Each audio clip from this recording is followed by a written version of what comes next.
नमस्कार, जय हिंद, वंदे मातरम। दोस्तों, स्वागत आप सभी का मेरे इस यूट्यूब चैनल सिरसो ऑनलाइन क्लास की इस बेहतरीन प्लेटफॉर्म पर।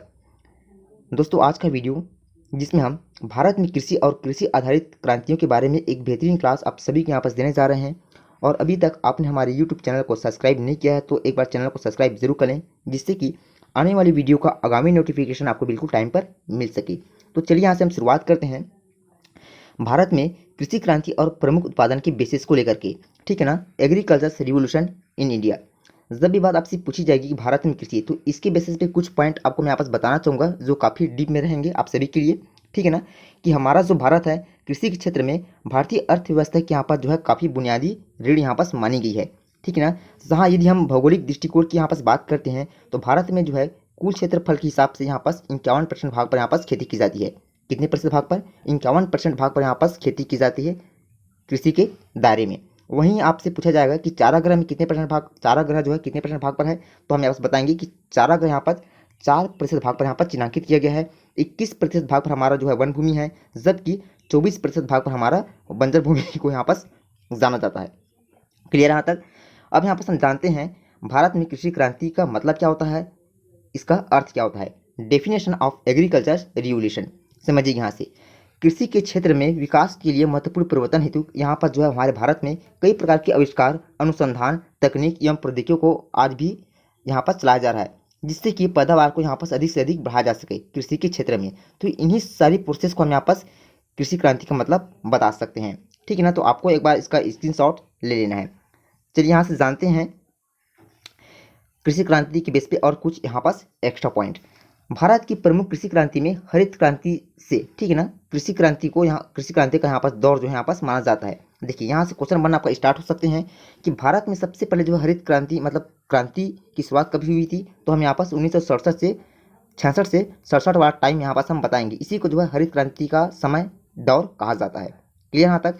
आपसे ये भी पूछा जाता है क्वेश्चन में कि भारत में जो है हरित क्रांति का जनक किसे कहा जाता है, तो हरित क्रांति का जनक हमारा, जिसको हम यहाँ पास MS स्वामीनाथन बताते हैं। ठीक है ना, और आपसे ये भी पूछा जाता है कि पूरे वर्ल्ड में, विश्व में हरित क्रांति का जनक किसे कहा जाता है, तो हम यहाँ पास नॉर्मन बोरलॉग साहब का नाम बताते हैं। तो ये दोनों बातें आपको यहाँ पर ध्यान में रख लेना है।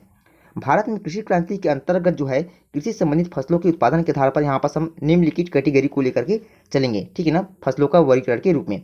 तो चलिए यहाँ से हम जानते हैं कि ऋतुओं के आधार पर भारत में जो है फसलों को कितने प्रकारों में यहाँ पास डिवाइड किया गया है, जिनमें से हमारा पहला आता है यहाँ पास खरीफ फसल, दूसरा यहाँ पास हमारा आता है रबी फसल, तीसरा हमारा यहाँ पास आता है जायद फसल। तो इन्हीं सारी चीज़ों को यहाँ पास हम जानते हैं। लेकिन ज़्यादातर यदि हम देखते हैं तो भारत में यहाँ पास जो है पैदावार के रूप में चावल और गेहूँ की ज़्यादा यहाँ पास पैदावार की जाती है।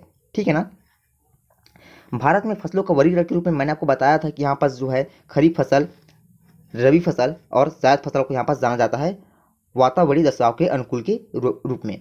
तो यहाँ से जानते हैं हम यहाँ पास रबी फसल के बारे में। देखिएगा, रबी फसल की जब भी हम बात करते हैं तो यहाँ से हमको जानना जरूरी है कि यह फसल जो है अक्टूबर नवंबर माह में बोई जाती है। ठीक, और ये जो फसल होती है इसको हम मार्च अप्रैल में पूरी तरह से काट लेते हैं। अर्थात हम बता सकते हैं कि रबी फसल शरद ऋतु मतलब जाड़े के मौसम में आरंभ की जाती है और बसंत ऋतु आने पर जो है इस फसल की पूरी तरह से कटाई कर ली जाती है। क्लियर? और आपको यहाँ पास ये बताना है कि इस फसल के अंतर्गत कौन कौन सी फसल यहाँ पर सम्मिलित किए जाते हैं। तो इनमें हमारा गेहूँ, ठीक है, गेहूँ, जौ, चना, मटर, तोरिया, ठीक उसी प्रकार जई हो गया, अलसी हो गया, कुसुम हो गया, राई, सरसों, पीली सरसों, रबी आजमा, रबी मक्का, शिशु मक्का खेती, ठीक है, मक्का खेती, मसूर, बसरीम, आलू खेती और मशरूम खेती यहाँ पास बड़े पैमाने पर की जाती है। तो यहाँ पर जितने भी यहाँ पास फसल हैं इन सभी का नाम आपको यहाँ पर ध्यान में रख लेना है। अब यहाँ से बढ़ते हैं अपने अगले पॉइंट की तरफ। दूसरा पॉइंट हमारे यहाँ पास रहेगा खरीफ फसल। ठीक है ना, अब जानते हैं यहाँ पास हम खरीफ फसल इसकी जो बुआई होती है किस माह में की जाती है और कटाई किस माह में की जाती है। तो खरीफ फसल की जब ये बुआई की बात आती है तो इसकी बुआई जो है जून जुलाई में की जाती है और इसकी कटाई जो है नवंबर दिसंबर माह में इसको पूरी तरह से काट लिया जाता है। अर्थात हम यहाँ पास ये बता सकते हैं कि ये जो फसल होती है एक मानसूनी फसल के रूप में हमारी खरीफ फसल को यहाँ पास जाना जाता है। ये फसलें मानसून के आरंभ होने से लेकर मानसून के समाप्त होने तक ये फसलें जो है तैयार की जाती है। और मैं आपको यहाँ पर थोड़ा सा बता देता हूँ कि मैंने जो है ऑलरेडी जो है मानसून के बेस पे कई ऐसे क्लासेस आपको यहाँ पास प्रोवाइड करी है। तो आपको वो सारी क्लासेस जो है वीडियो के प्लेलिस्ट में जाकर अच्छे से वॉचिंग करनी है। अब देखिएगा, यहाँ से हमको यहाँ पर ध्यान रखना है कि इस फसल के अंतर्गत हमारा जो है धान, गन्ना कपास, मक्का, ज्वार, बाजरा, तिल, तिलहन, परसन और मूंगफली इत्यादि फसलों को जो है हमारा इस खरीफ फसल के अंतर्गत सम्मिलित किया जाता है। क्लियर हो गया यहाँ तक। अब इसके बाद हम यहाँ से लेते हैं जायद फसल। देखिएगा, जायद फसल की यदि हम यहाँ पास बात करते हैं तो इसकी जो बुआई होती है मार्च से अप्रैल माह के मध्य इसकी बुआई की जाती है और जून जुलाई में इसकी पूरी तरह से इस फसल की कटाई कर ली जाती है। ठीक है। अब यहाँ पर हम जानते हैं कि इस फसल मतलब जायद फसल के अंतर्गत कौन कौन सी फसलों की यहाँ पर बुआई व कटाई की जाती है। तो यहाँ से हम बताएंगे कि इसमें ज़्यादातर हमारा तरबूज, मक्का, खरबूज, ठीक है ना, तरकड़ी और यहाँ पास अरबी, भिंडी इत्यादि जैसे यहाँ पास फसलों की यहाँ पास पूरी तरह से कटाई एवं बुआई की जाती है। अब उसके बाद यहाँ पास जानते हैं चौथी फसल जिसको हम यहाँ पास नकदी फसल बताते हैं। इसको हम दूसरे शब्दों में मुद्रादानी फसल भी कहते हैं, ठीक है ना, कैश क्रॉप। ठीक है। तो ये फसल वैसे तो हमारी फसल के मतलब फसल वर्गीकरण के अंतर्गत नहीं आता, फिर भी ये हमारे लिए इंपॉर्टेंट रह सकता है। ठीक है। चलिए यहाँ से हम जानते हैं नकदी फसल क्या है। वह फसल जो कृषि आधारित व्यापार के उद्देश्य से किसानों द्वारा उपजाई मतलब बुआई की जाती है, अर्थात उद्योग में ये जो फसल होती है कच्चे माल के रूप में व्यावसायिक कार्यों के लिए इस फसल का उपयोग किया जाता है। तो ऐसे फसलों का हम यहाँ पास क्या बताएंगे, तो ऐसे फसलों को ही नकदी फसल कहा जाता है, जिसमें सर हमारा यहाँ पास पूरी तरह से गन्ना, कपास, जूट और तंबाकू ऐसी फसलों को यहाँ पास सम्मिलित किया जाता है। ठीक है। अब यहाँ से हम जानते हैं भारत में प्रमुख कृषि क्रांति और उसके संबंधित उत्पादों की सूची को लेकर के। देखिए यहाँ से भी बहुत क्वेश्चन बनते हैं, तो ये सारी चीज़ें आपको जो है बिल्कुल एक एक नंबर के रूप में सारी चीज़ों को आपको कॉपी में यहाँ पास मेंशन कर लेनी है। जानते हैं यहाँ से हम कृषि क्रांति और दूसरे यहाँ पर जो कॉलम है यहाँ पर दे सकते हैं इसके उत्पादन, यहाँ पास है कृषि क्रांति, यहाँ पास है उत्पादन। ठीक है, रिवोल्यूशन एंड प्रोडक्शन। तो यहाँ पर देखिए पहला यहाँ पास पॉइंट रहेगा हरित क्रांति, इसके अंतर्गत हमारा जो है खाद्यान्न उत्पादन को यहाँ पास सम्मिलित किया जाता है। पीली क्रांति के अंतर्गत हमारा जो है तिलहन उत्पादन मतलब सरसों उत्पादन और सूरजमुखी जैसे यहाँ पास जो फसल आते हैं इन सभी का उत्पादन जो होता है इसको हम यहाँ पास पीली क्रांति के नाम से जानते हैं। ठीक है। श्वेत क्रांति, श्वेत क्रांति की ये इसको थोड़ा सा आप यहाँ पास लिखिए, डबल स्टार कर लेंगे इसको ना, ये कई बार यहाँ से पूछा गया है कि श्वेत क्रांति के जनक कौन है, तो हम यहाँ पास क्या बताएंगे, डॉक्टर वर्गीज कुरियन। इनको जो है श्वेत क्रांति के जनक के रूप में जाना जाता है। ठीक है ना, आप यहाँ पास लिख लेंगे डॉक्टर वर्गीज कुरियन। ठीक, इनको जो है श्वेत क्रांति के जनक के रूप में जाना जाता है। तो ये श्वेत क्रांति संबंधित किससे है, तो ये संबंधित हमारा दुग्ध उत्पादन से। दूसरा यहाँ पास हम अगला यहाँ पास हम पॉइंट की बात करते हैं, पॉइंट रहेगा यहाँ पास नीली क्रांति। तो इसके अंतर्गत हमारा जो है मत्स्य उत्पादन को सम्मिलित किया गया है। भूरी क्रांति के अंतर्गत हमारा जो है उर्वरक उत्पादन, चमड़ा उत्पादन और कोको उत्पादन को यहाँ पास सम्मिलित किया गया है। ज़्यादातर जो है यहाँ पास जब भी पूछी जाती है कि भूरी क्रांति, तो हम यहाँ पास पूरी तरह से अपने दिमाग में ये सारी चीज़ें रख लेते हैं, उर्वरक उत्पादन ही भूरी क्रांति के अंतर्गत जाना जाता है। लेकिन ये बात आपको बिल्कुल ये भी ध्यान में रखना है यहाँ पर कि इसके अंतर्गत हमारा चमड़ा उत्पादन एवं कोको उत्पादन भी यहाँ पास किया जाता है। ठीक है ना, भूरी कोको उत्पादन का मतलब आपको बताना है यहाँ पास मुर्गी पालन से। ठीक है। अगले यहाँ पास हम पॉइंट की बात करते हैं, पॉइंट रहेगा यहाँ पास गुलाबी क्रांति। तो इसके अंतर्गत हमारा सर झींगा, ठीक है ना, मछली उत्पादन, प्याज उत्पादन और औषधि उत्पादन हमारा यहाँ पास रिलेट करके रहेगा। ठीक, सातवां यहाँ पास है लाल क्रांति, जिसके अंतर्गत हमारा जो है टमाटर एवं मांस उत्पादन आता है। सुनहरी क्रांति के अंतर्गत हमारा जो है यहाँ पास फल उत्पादन आता है और बादामी क्रांति के अंतर्गत हमारा मसाला उत्पादन को यहाँ पास सम्मिलित किया गया है।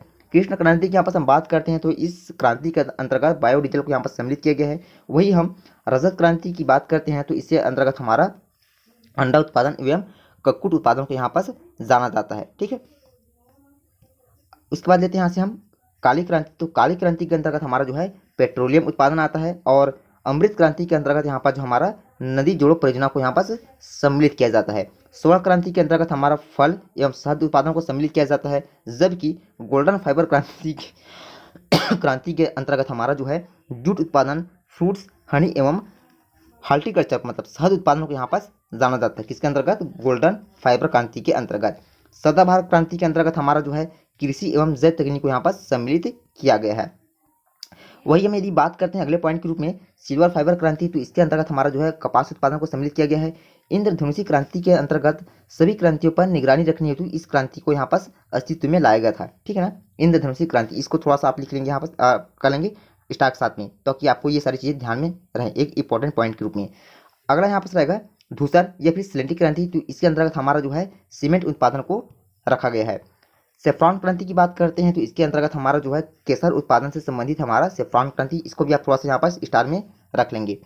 अगला यहाँ पास है सनराइज या फिर सूर्योदय क्रांति। तो इसके अंतर्गत हमारा जो है जितने भी इलेक्ट्रॉनिक उद्योग आते हैं, ठीक है ना, उसके जो भी डेवलप होते हैं, विकास होते हैं, उसको हमारा ये रिलेट करेगा सनराइज मतलब सूर्योदय क्रांति। क्लियर है यहाँ तक। नेक्स्ट है यहाँ पास खाद्य श्रृंखला क्रांति। तो इसके अंतर्गत हमारा जो है भारतीय कृषकों की 2020 तक की जो आमदनी है, ठीक है, उसको जो है दुगना बढ़ाने के लिए प्रयास किया गया था। तो ये हमारा खाद्य श्रृंखला क्रांति से रिलेट करेगा। ठीक है। नेक्स्ट है यहाँ पास स्लेटी या फिर ग्रे क्रांति, जिसको हम यहाँ पास उर्वरक उत्पादन से रिलेट करके चलेंगे। नेक्स्ट है ग्रीन गोल्ड क्रांति, जो कि हमारा चाय उत्पादन से संबंधित है। ये भी कई बार एग्जाम में पूछा गया है कि ग्रीन गोल्ड क्रांति किससे संबंधित है, तो हम यहाँ पास चाय उत्पादन से बताएंगे।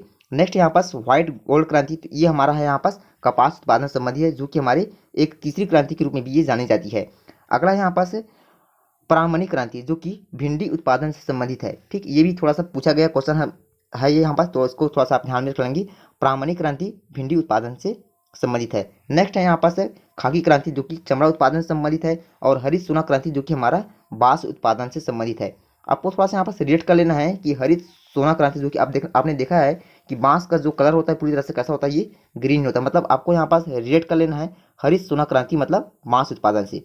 ठीक है ना, क्योंकि यहाँ पास जो बांस है उसको जो है भारत में हरा सोना के नाम से भी जाना जाता है। ठीक है। और नेक्स्ट है यहाँ पास मुख क्रांति, जो कि हमारे मोटे अनाजों के उत्पादन से संबंधित है। अगला यहाँ पास NH क्रांति, जो कि हमारा जो है स्वर्णिम चतुर्भुज परियोजना से संबंधित है। ठीक है ना, नेशनल हाईवे आप यहाँ पास बताएंगे। नेशनल हाईवे क्रांति हमारा जो है स्वर्णिम चतुर्भुज परियोजना से ये संबंधित है। ठीक। अगला यहाँ पास है प्रोटीन क्रांति, जो कि हमारा जो है उच्च उत्पादन मतलब दूसरी क्रांति से ये रिलेट करता है। मतलब ये जो है एक तकनीकी आधारित क्रांति के रूप में ये जाना जाता है हमारा प्रोटीन क्रांति जो है। गोल्ड क्रांति हम यहाँ से रिलेट करेंगे, आलू उत्पादन से हमारा जो है गोल्ड क्रांति ये संबंधित है। काली क्रांति, इसमें हमारा पेट्रोलियम उत्पादन को जाना जाता है। ठीक है। अब यहाँ पास बात करते हैं गंगा क्रांति, ये इसका सबसे लास्ट वाला पॉइंट है, जिसमें हमारा जो है भ्रष्टाचार के खिलाफ सदाचार पैदा करने हेतु, ठीक है ना, मैन ऑफ इंडिया, जो कि डॉक्टर राजेंद्र प्रसाद सिंह के द्वारा ये चलाया गया था, जो हमारा गंगा क्रांति से ये संबंधित है। ठीक, तो इतने सारे पॉइंट्स आप सभी को यहाँ पर ध्यान में रख लेनी है। और यदि आपने हमारे YouTube चैनल को सब्सक्राइब नहीं किया है तो एक बार चैनल को सब्सक्राइब जरूर कर लेंगे, जिससे कि आने वाली वीडियो का आगामी नोटिफिकेशन आपको बिल्कुल टाइम पर मिल सके। ठीक है ना। आप सभी को मैं बताना चाहूँगा कि मेरे चैनल के माध्यम से आप सभी ने यहाँ पास बिल्कुल जो है बेहतरीन से बेहतरीन यहाँ पास GK एवं GS की क्लास अच्छे से यहाँ पास वाचिंग की होगी। आप सभी को यहाँ पास जितनी मैंने खास प्रोवाइड किया आप सभी को अच्छा भी लगा होगा। तो एक बार चैनल को सब्सक्राइब जरूर करेंगे, लाइक करेंगे और अधिक से अधिक इस वीडियो को अपने दोस्तों को भी यहाँ पास शेयर जरूर करेंगे। सो लव यू गाइस, तब तक के लिए जय हिंद, वंदे मातरम, वेलकम।